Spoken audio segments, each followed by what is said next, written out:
Hello Crawley fans and welcome back to the Broadfield Stadium. The Reds make their competitive return here on Saturday afternoon, but before they do that, we're going to film this quick video to show you some of the upgrades that we've been working on over the summer, and to do that alongside me is our Chief Executive Officer, Tom Allman. So, let's start with the obvious one, the cladding.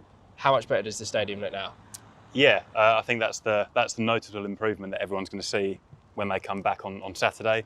Obviously those that came to the Pompey game, obviously game postponed, so didn't get to see inside, but got to see the work we've done outside. And yeah, the cladding was something we were really keen to get done this year. It was obviously very much needed. I know there's been a bit of debate online as to if this grey is the final colour and is it just a base coat, but yeah, this is it in its final form, and hopefully everyone will agree that it looks really smart. Something different, granted, but yeah, it looks really sleek, really modern, and we're really pleased to have got it done. Yeah, in terms of the priority list, this was right at the top, wasn't it? Because we've long said, whenever you're driving down this road here at the front of the stadium, it's the first thing you see. Obviously, we had a bit of the issue with the paint on this side peeling off. So, in terms of the priority list, it was right at the top, wasn't it? Yeah, correct. As you say, first impressions count. People come in straight off the roundabout, whether you're a home fan or a away fan, it's the first thing you see. So, yeah, really grateful to Westgate Interiors for completing the job, and for the Devil's Advocates for pushing us towards them. A really tight time frame and a lot to get done in challenging conditions, obviously really hot. One of the fears was, were we going to get any rain, and sort of push the project back, but actually, yeah, quite the opposite. The guys were up there literally in all conditions trying to get it done, and as I say, yeah, hopefully everyone will agree that it's a great job and really smarts the place up. Yeah, and there's no point doing all the paint around the stadium if we don't then improve the signage. So if we can get the camera to pan up there, we've obviously improved the signage, which one is obviously great for home and away fans because they can see, which turnstiles they need to be going in. Yeah. But also that Welcome to Crawley sign, obviously, the guys at Fast Signs did a great job. It sticks out a little bit, so it looks a little bit nicer. And It's just, as you say, as we say, as you walk down that road, it's such a nice entrance, isn't it now? Yeah, it was a great finishing touch to what is just a great project, full stop. The guys at Fast Signs are long-term supporters of us, and Mel, Alan, Jose, Paul, the team down there always have a great final product. So yeah, as you say, a mixture of directional bits and pieces for turnstiles, and then equally just some aesthetical improvements as well. And as you say, yeah, the Welcome to sign, again, complete opposite of what we said earlier. People are now going to be coming in off the roundabout, see the nice cladding, see the signage, and can hopefully be proud of their football club. Yeah, and perhaps one of the biggest projects we've been working on this summer is the introduction of our brand new away fan zone. Tom, firstly, take us through why we decided to introduce this. Yeah, same principle really for the creation of the home fan zone, really. The away fans are fairly limited with regards to their offering on a match day, with 2 T-bars. Obviously, one has only got catering because of the lack of extraction in the East Stand pod. So by having the unit behind us, it means that there's obviously better availability of our normal food and drink offering. But perhaps for us, the most important aspect of getting this fan zone done was the ability to sell alcohol to away fans.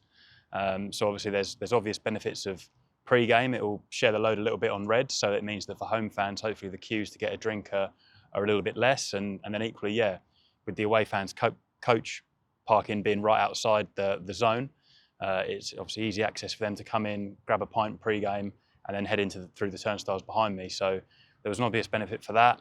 And then out of all of those, the most important was actually at half time. Previously with fans in the away end, they would not have been able to have got a pint at half time. Obviously now, again, same principle as the home fan zone. They can come out into what will be a compounded area with the gates closing, and they can utilise the space for the normal food and drink offering, as we said, but perhaps more importantly, also grab a pint. So again, in terms of a revenue stream, that'll be brand new for us, something that's never been possible before.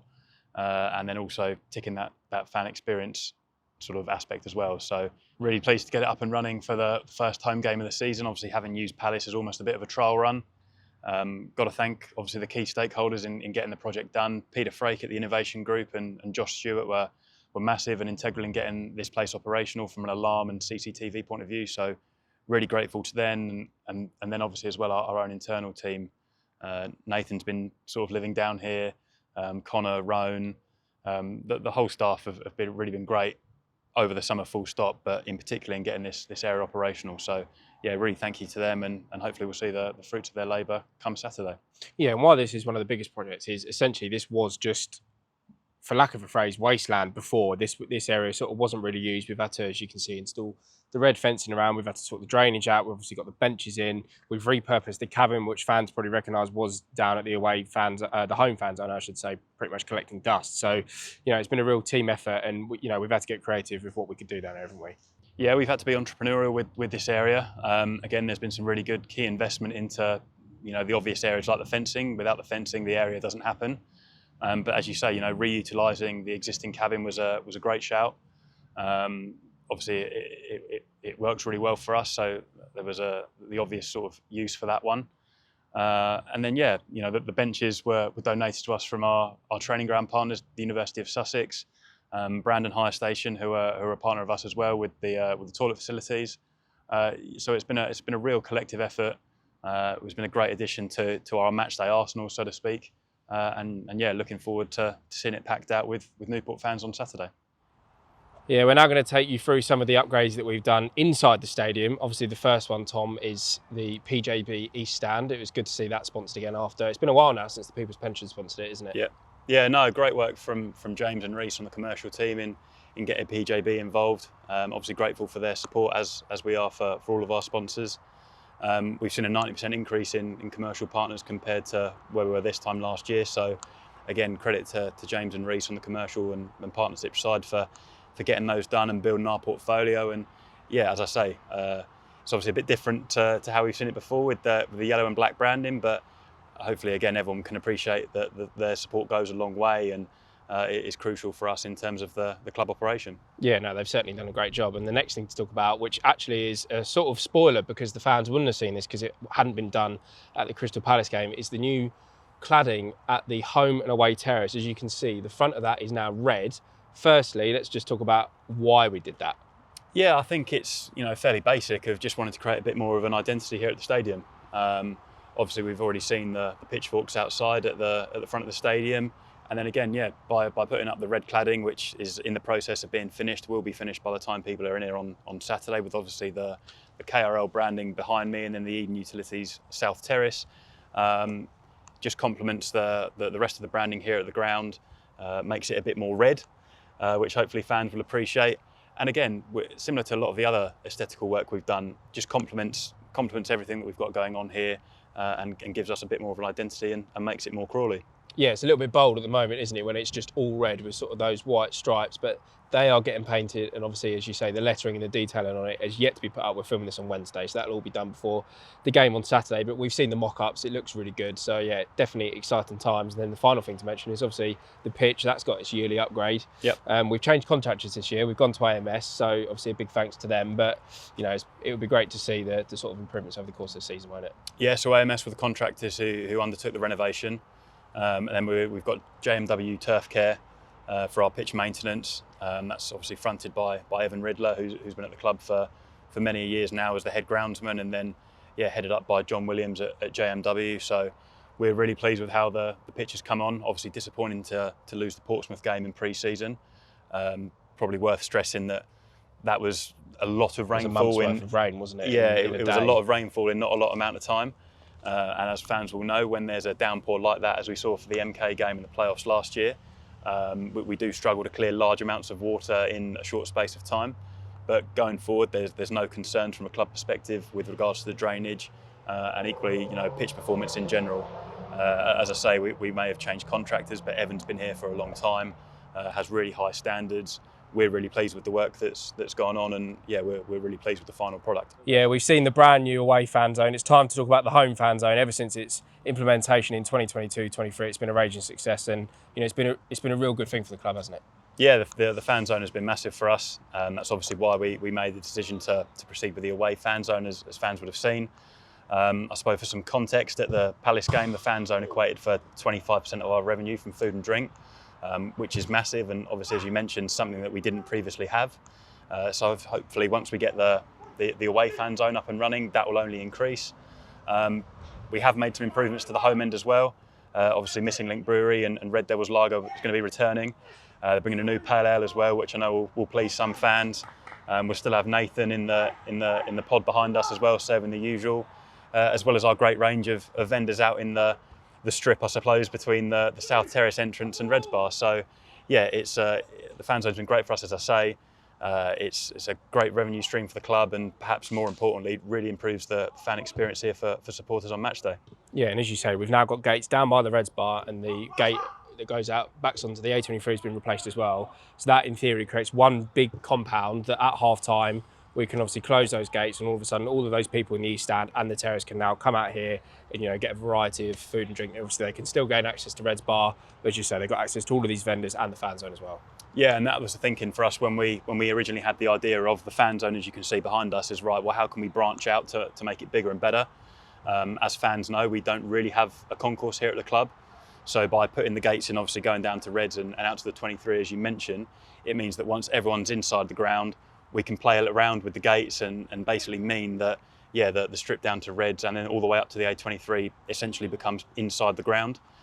So yeah, it means that the guys in the South Terrace and families in the East Stand aren't all queuing for one T-bar. They've got access obviously to the bar and food and drink out here, as well as the vendors, as you mentioned. So yeah, it's been a really great addition for us, and really pleased to see that we're continuing to grow them out. Yeah, we're back in the interior of the stadium now, and it's time to talk about the executive area, which is just to our left. We've made some changes in there, haven't we, Tom? We've got brand new flooring in the executive lounge, and the dugout's been redone. So again, that's another important area which a lot of the fans probably don't see regularly, but in terms of events and the matchday hospitality, it makes a big difference, doesn't it?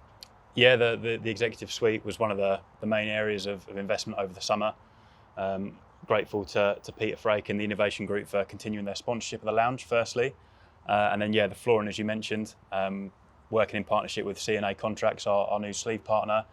We've got complete new flooring up there, and then equally in the T-bars as well. So each of the T-bars, the 6 T-bars that we've got here in total, have all been have had their flooring completely relayed, and then, yeah, obviously in addition to the executive suite, as you mentioned. So between the flooring, a lick of paint up there, obviously Matt and the team at Division working well on the digital signage up there makes that even better than it was last year, hopefully. And yeah, when fans come back on Saturday, they'll see a marked improvement. Yeah, and before we go back to the exterior, let's talk about one of the most important bits of branding that we've put up over the summer. It is the Ken Blackmore press box. Obviously, we lost our dear friend Ken earlier this year. It was a very difficult time for all of us involved, but that was definitely the right thing to do, wasn't it? And it was a sort of no-brainer decision. Exactly, yeah. Whether you know him as Travel Ken, Sandwich Ken from up at the pub, whatever, I think everyone will agree that his natural habitat here was the press box. So as you say, what better way to honour Ken than by renaming the box after him? And whilst it won't be the same without him here, and he's obviously a massive loss as a colleague, but as you say, perhaps more importantly as a friend to many here, it was the least we can do. And yeah, hopefully Ken will be watching down on us on Saturday. Yeah, and we've mentioned him a lot in the video already, but a big shout out to the guys at Far Signs, because they actually donated all of that Ken Blackmore press box signage for free. So it was great to see them do that, wasn't it? Yeah, Paul and Jose have pretty much been living here at the stadium over the summer. We've obviously seen a lot of the branding that they've done so far, obviously on this video.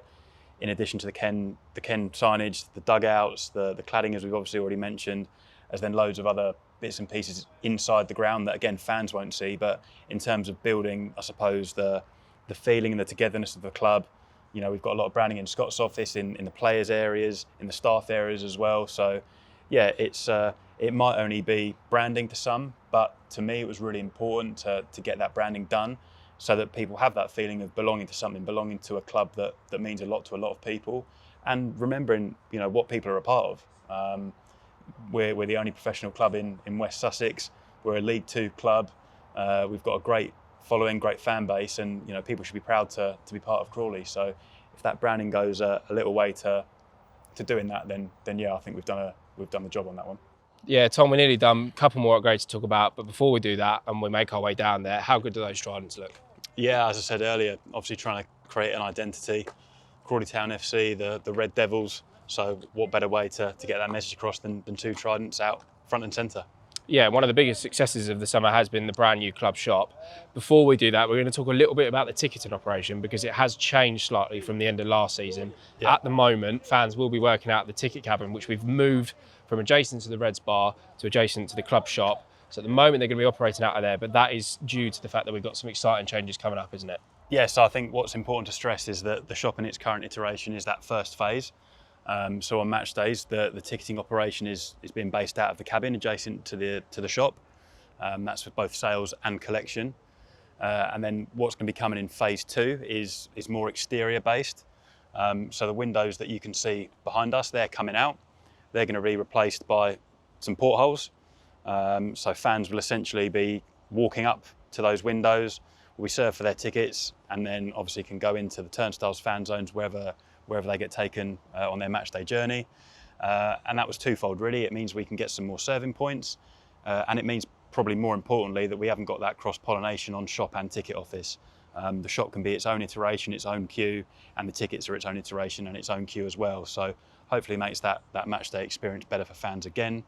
And then similarly for the shop, so the wall where the T-scree's on currently at the moment, that's coming out completely, and that will be replaced by a glass-fronted door, and that will then act as the main entrance to the shop. So the current door will be gone, will be no more, and the main entrance to the shop will be just where you can see behind me. So again, making ingress and egress easier, and then as well as obviously having the ticket sales booth as well. So just generally making that experience better for fans on a match day. Yeah, we are literally doubling down on the shop and the tickets, because as you mentioned, there's going to be at least probably four portholes for people to buy tickets there, which is going to be more than they had inside to buy tickets anyway. That combined with the fact, as you mentioned, that was the space for tickets and shops. So we've now got a full space dedicated for sort of kit sales on a match day, and it just makes that whole experience a little bit better, doesn't it, for those coming in, because they're not going to experience the mile-long queues that we had before. Yeah, I suppose the easiest way of looking at it is that the ticket office is being replaced by the shop and vice versa. So yeah, we're being clever with the space that we have got here, and yeah, I think once it's all in place, it'll be a big improvement for fans on match day, and we're literally in the stage of building regs at the moment, so they're all submitted. We're waiting to hear when we can get the hammers out and start cracking, really. Yeah, without further ado, let's go and have a look at the new and improved club shop. And the improvements start straight away as you go in. We've obviously got our brand new mannequins displaying our home, away and third shirts. We've got our nice mural, so it makes a nice entrance. And then in terms of the actual space, we've gone from having, as you mentioned, that little corridor that was the ticket office into this nice sort of big open space that we've been able to get more accessories, more ranges of kit and everything in. Yeah, as you say, the main fault of the previous shop was the lack of space and the lack of browsing areas, so to speak. So we've essentially doubled the shop in size, and pleased to say that that's been reflected in sales. We're just over 40% of the way towards our total from last season already, which is great in just a couple of weeks. And that's credit to Katie on the shop team, obviously Matt, who's worked really hard on it as well from Division, Colin for getting the job done initially, and then obviously all the guys on the match day as well for what's been a really hectic couple of weeks for those guys. But as I say, like with a lot of the projects we've done and completed so far this season, the proof has been in the pudding, and pleased to report that the pudding's quite good. So yeah, no, we're really pleased.